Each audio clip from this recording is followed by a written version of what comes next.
पहला, चिंता क्यों करें? खुश रहो। जीवन जैसे आता है वैसे ही लेना सीखो। इससे पार पाना सीखो। आप जिस चीज़ के बारे में माथापच्ची कर रहे हैं उसे भूल जाइए। एक नौकरी का साक्षात्कार जो योजना के अनुसार नहीं हुआ, या जिस रिश्ते की आप उम्मीद कर रहे थे लेकिन यह काम नहीं किया, आपको चीज़ों को अपने स्टाइल में लेने की ज़रूरत है। जाने दो और विश्वास करो कि सब कुछ एक कारण से होता है। आप अतीत को नियंत्रित नहीं कर सकते हैं और ना ही आप भविष्य को नियंत्रित कर सकते हैं। आपके पास केवल वर्तमान है, इसलिए इसे पूरी तरह से जीना सीखें। दूसरा, कर्म करो, फल की चिंता मत करो। आज लोग एक बड़े घर, एक फैंसी कार के लिए काम कर रहे हैं और सूची अंतहीन है। हम सब कुछ अंतिम परिणाम को ध्यान में रखते हुए करते हैं। जब अंतिम परिणाम हमारी अपेक्षा के अनुरूप नहीं होता है तो हम पीड़ित होते हैं। इसे सरल रखें, हमारे हाथ में सिर्फ काम है। तीसरा, जीवन में एक ही चीज़ स्थिर है और वह है बदलाव। आज आप धनवान और प्रसिद्ध हो सकते हैं, कल यश और सौभाग्य दोनों जा सकते हैं। दोनों स्थितियों को संभाव से स्वीकार करें। मौसम बदलता है, लोग बदलते हैं, दिन के बाद रात होती है। आदि प्रकृति माँ से परिवर्तन का पाठ सीखते हैं। जीवन में बदलाव आपको लचीला बनाता है और आपको दिखाता है कि कैसे दृढ़ रहना है। चौथा, शरीर स्थायी है और आत्मा स्थायी है। आत्मा मरती नहीं है। मृत्यु का भय और चिंता महत्वाकांक्षा को मार देती है और प्रकृति की संभावना कम हो जाती है। निर्भय बनो, शरीर मरता है, आत्मा नहीं। आपको अपने मन से डर को मिटाने का प्रयास करना चाहिए।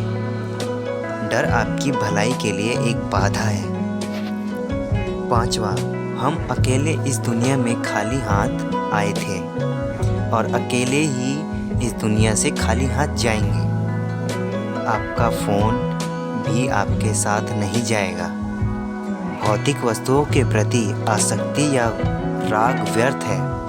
इन दिनों हमारे पास चीज़ें नहीं हैं, लेकिन चीज़ें हमारे जीवन पर अधिकार करने लगी हैं। हाँ, व्हाट्सएप टीवी पर जीवन और संबंधों की जांच कर रहे हैं। आज फ़ोन नीचे रखें और व्यक्तिगत रूप से नमस्ते करें।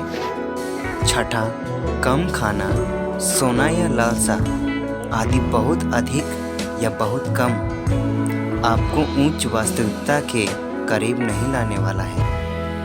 अपने दृष्टिकोण में संयत रहें। अच्छी तरह से खाएं और सोएं और मनोरंजन गतिविधियों के लिए भी समय निकालें। सातवां, क्रोध से आप अपना संतुलित दृष्टिकोण खो बैठते हैं। ऐसी चिंतावस्था के साथ तर्क करना संभव नहीं है। ऐसी अवस्था में आप न्यायपूर्ण ढंग से तर्क नहीं कर सकते हैं और इस प्रकार आपका विनाश होना तय है।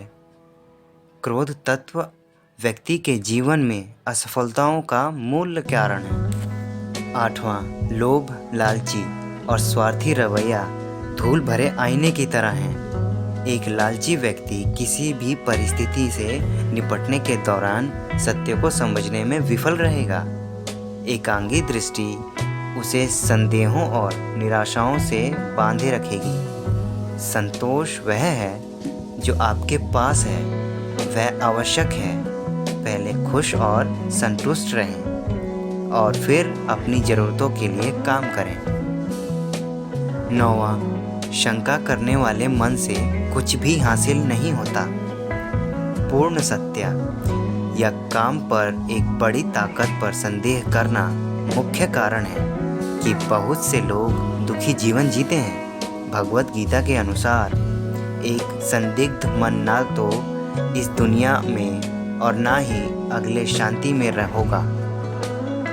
आस्था या विश्वास होना, विश्वास सकारात्मक ऊर्जा और गति लाता है। 10वां, माइंड मैटर्स।